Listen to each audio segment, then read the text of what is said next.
Well, I would say certainly for a home buyer or prospective home buyer, don't be afraid. I think now is a good time to kind of go out there and kick the tires, so to speak.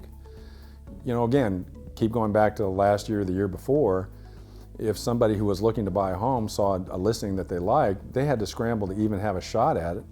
And quite often, in fact, I had pre-qualified some buyers that after I pre-qualified them, they saw a house that was listed for sale and they were scheduling to go view it.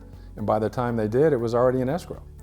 So we're in an environment where I think prospective buyers ought to get out there, take a look around, see what kind of inventory is listed for sale, see what the prices are, maybe talk to somebody like me, see what the financing is going to cost, and consider whether or not these conditions might be amenable to a purchase. Because we're in this environment where there's so much negative news about the market. I think the media tends to kind of overstate how bad the market is. I mean, sure, it's definitely challenging, but I've seen lots of these cycles. And again, we're back in the fives on mortgage rates.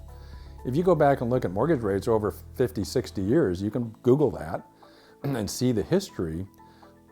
There was lots of years where rates were at 5 and higher. In fact, I would argue 2020, 2021, those rates, that was abnormal. That was not normal.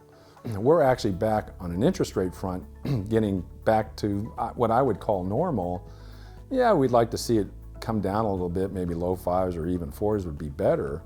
But when you consider that rates are moderating and prices are moderating, and you don't have to worry about when you're looking at a listing that you better scramble to submit an offer and right off the bat go over list price, you've got some time to really contemplate the purchase.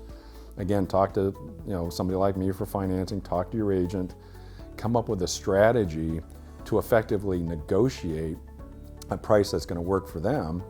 And you'd be surprised. You might find there's some opportunities to make a pretty good purchase despite all the negative news.